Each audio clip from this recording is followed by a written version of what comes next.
Tiradentes. Hoje nós vamos falar sobre esse personagem singular, curioso e muito famoso, principalmente pelo seu feriado no dia 21 de abril. Provavelmente todos nós já ouvimos falar de Tiradentes, aquele herói que enfrentou a coroa portuguesa na chamada Inconfidência Mineira. Só que a história que nós ouvimos é verdade? E quem seria Tiradentes? José Joaquim da Silva Xavier nasceu no século XVIII, enquanto o Brasil ainda era colônia de Portugal. Seus pais morreram na infância e ele foi morar com seu tio, o qual era dentista, cirurgião dentista, e foi daí que ele aprendeu os ofícios dentários, o que deixou tão famoso pelo seu apelido, Tiradentes. Vale ressaltar que ele não só trabalhou como dentista, como também mascate, minerador e até mesmo militar. Podemos acabar pensando que Tiradentes foi um dos líderes, um dos grandes conspiradores para a Inconfidência Mineira. Entretanto, na realidade, o seu trabalho era mais de mediador entre os interesses das elites locais com as camadas populares que precisavam ser convencidas de participar desse levante. Tiradentes era, além de um mediador, um propagandista. Com todos os arranjos prontos, os mineiros ainda assim estavam sozinhos. Nenhuma outra capitania se interessava ou desejaria arriscar tudo numa empreitada tão ambiciosa de transformar as Minas Gerais numa federação. Seus líderes foram traídos em 1789.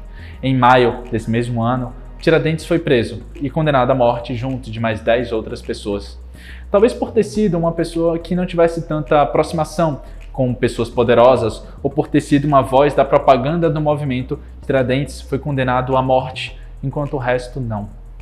Ele foi morto no dia 21 de abril de 1792 e usado pela coroa portuguesa como um bode expiatório, como um exemplo que não deveria ser seguido. A sua história de fato não foi contada durante muitos anos. As discussões começam a aparecer mais ou menos na segunda metade do século XIX, no segundo reinado, quando o Instituto Histórico e Geográfico Brasileiro discute sobre a Inconfidência Mineira, mas para demonstrar que, por ser um movimento republicano, necessariamente estava fadado ao fracasso. Lembremos que era o momento em que Dom Pedro II lidava com ondas de insatisfação, principalmente de viés republicano. Somente com o advento da República em 1889, que o Instituto Histórico e Geográfico Brasileiro, junto ao recente Instituto Histórico e Geográfico de Minas Gerais, se voltam e se debruçam sobre a Inconfidência Mineira.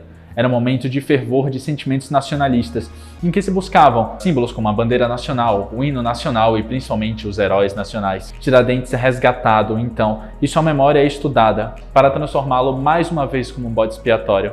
Dessa vez, ao invés de ser morto, será lembrado, e lembrado como um herói. E a nossa memória está muito condicionada a esse período, a um período de república, a um período de recém-formada nação. A verdade sobre Tiradentes é que ele é um personagem construído para representar os interesses de uma jovem república brasileira.